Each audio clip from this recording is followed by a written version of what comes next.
পৃথিবীতে এমন একটি খাবার আছে, খাওয়ার আগে মানুষ বলে একটাই খাবো, কিন্তু শেষে গুণে দেখে 10টা খেয়ে ফেলেছে। এই খাবারটি শত শত বছর ধরে কোটি মানুষের মস্তিষ্ককে একইভাবে ফাঁকি দিয়ে যাচ্ছে। কি সেই খাবার? আজ থেকে প্রায় কয়েকশো বছর আগে তৈরি হয় এই ছোট্ট গোল খাবার ফুচকা। এই ফুচকার প্রেম পুরো দক্ষিণ এশিয়া জুড়ে। সবাই ফুচকা খায়, কিন্তু খুব কম মানুষ জানে ফুচকার আসলে জন্ম কোথায়, বাংলাদেশ, ভারত নাকি অন্য কোথাও। ফুচকার ইতিহাস যতটা মজার, তার চেয়ে বেশি অবাক করার মতো হলো আমাদের মস্তিষ্ক কেন এটাকে এত ভালোবাসে। ফুচকায় প্রথম কামড় দিলে কি ঘটে জানেন? প্রথমে খোলস ভেঙে যায়, সঙ্গে সঙ্গে টক পানি ছড়িয়ে পড়ে পুরো মুখে। তারপর ঝালের ঝাঁজ, আলুর নরম স্বাদ, ছোলার আলাদা টেক্সচার।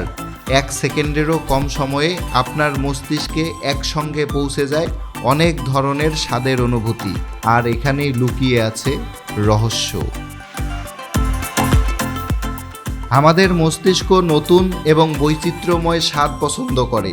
ফুচকায় একসঙ্গে থাকে টক, ঝাল, নোনতা, হালকা মিষ্টি, কুরকুরে শব্দ, নরম পুর, ঠান্ডা পানি, তাজা ধনেপাতার গন্ধ। এতগুলো অনুভূতি একসঙ্গে খুব কম খাবারেই পাওয়া যায়। ফলে মস্তিষ্কের রিওয়ার্ড সিস্টেম সক্রিয় হয়, ডোপামিন নিঃসৃত হয়ে তৈরি করে আনন্দের অনুভূতি। তখন মস্তিষ্ক বলে, আর একটা খেলে ক্ষতি কি?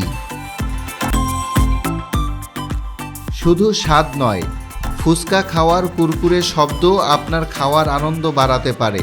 গবেষণায় দেখা গেছে, কোনো খাবার ক্রাঞ্চ শব্দ করলে অনেক মানুষের কাছে সেটি আরও তাজা ও সুস্বাদু মনে হয়।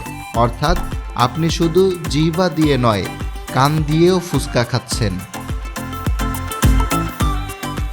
পরিষ্কারভাবে তৈরি হলে ফুচকার মূল উপাদান আলু, ছোলা, তেঁতুল ও মশলা। এরা কোনো বিষ নয়। সমস্যা হয় তখনই যখন অস্বাস্থ্যকর পরিবেশে খাবার তৈরি হয়।